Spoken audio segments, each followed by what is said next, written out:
Well, after today, we'll be done talking about the storm system that was Sandy, but we may have another nor'easter developing here about the same time next week. I'm Storm Track 12 meteorologist Les Dell here with your Friday morning web forecast, and let's get to what I am tracking. A few more clouds working their way across the area, especially north of Kinston, New Bern, the Oriental line for the day today. Now, we're looking at about a 50-50 weekend. Better tomorrow. Still chilly, but the clouds roll in and some showers that are going to be in here for Sunday, and that will set us up for a wetter pattern next week.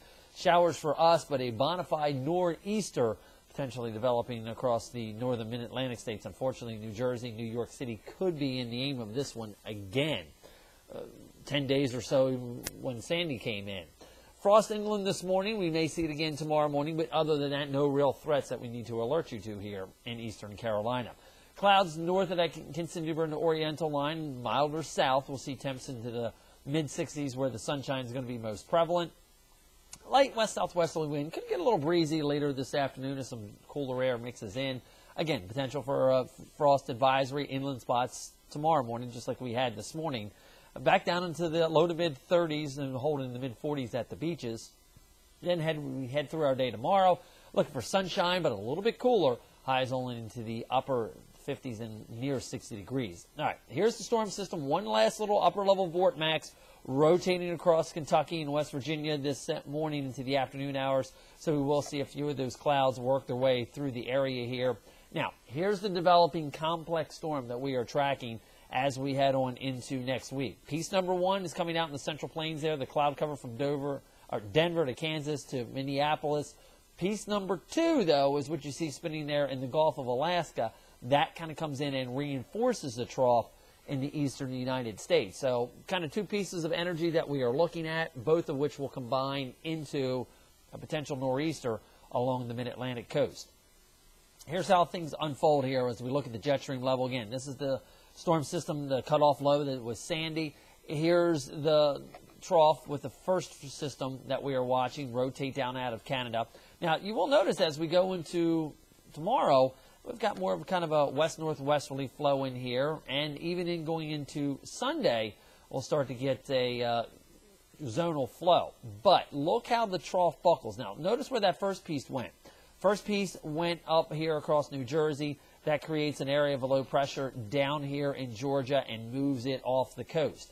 But the front still kind of hangs up. So when this second trough digs in, this is the one that's now currently up in the Gulf of Alaska, when that digs in and either takes a negative tilt to it or cuts off, as the GFS model is showing here, we are going to develop an area of low pressure off the Georgia and South Carolina coast that will then track northbound.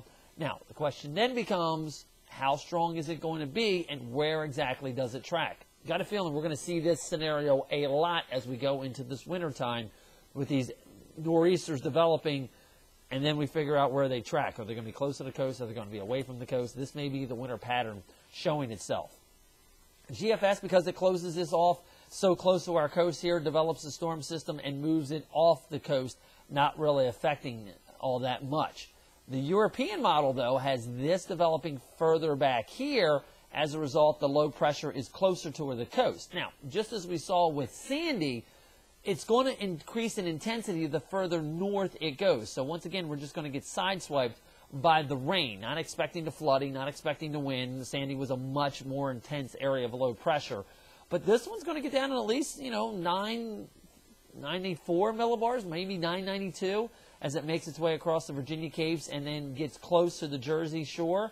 So, again, the same areas that got pounded by Sandy with wind and rain could be getting it again Wednesday and Thursday of next week. So we'll have to see how this plays out. Again, the potential is there. We'll continue to track it for you. In fact, this is what the GFS surface presentation looks like. High pressure slides over us as we head through tonight. Clear skies around for tomorrow, just a little chilly. Notice by later tomorrow night going into Sunday, the clouds start to increase as the first piece of energy, which is now out in the Central Plains, that comes eastbound here. So here's our area of low pressure developing. That's going to make its way off of the coast. Then notice what happens. That moves away, but see how the front still kind of hangs right in through here? It's a cold front. I'm using red, but you can understand what I'm talking about here. Here's our second area of low pressure developing. as it moves across Georgia. Now, again, the question becomes, does it develop and go out this way? Is it right along the coast like this? So that's something we'll have to continue to track. But the area of low pressure is going to be there on the map Tuesday into Wednesday. So we'll get some rain in here from the first system on late Sunday into the first part of Monday. Weak high pressure tries to slide in here. Potentially could get maybe partly cloudy skies going for later on Monday as the rainfall is shoved off the coast. Only return again later Tuesday on Election Day as this storm system makes its way northbound here. So here's how things unfold. Also a reminder, fall back. We're going to get that extra hour of sleep early Sunday morning as we set our clock backs coming off of daylight saving time. That also means that we'll be looking at sunrise not around 7:30 like we have been, more so around 6:30, but getting dark at like 5:30. So keep that in mind for next week. Hey, if you're headed to the ECU game tomorrow, look, temperature is going to be cold, coming out of the 40s around kickoff, around the tailgating time, to the 50s around kickoff, and topping out in the mid-50s with wall-to-wall sunshine and a light westerly breeze in the afternoon hours tomorrow. So here's how things unfold for Sunday. Later in the afternoon through the first part of Monday, we catch that break in between storm system number 1 and storm system number 2. Rain moves back in late on Election Day, and then we're going to be in the thick of it here, at least for Wednesday, depending on how quickly it exits and where it tracks along the coast. It could even still be with us as we head in through Thursday as well. So that's something we'll continue to track and alert you to. Until Monday, have yourself a good weekend. I'm Storm Track 12 meteorologist Les Still.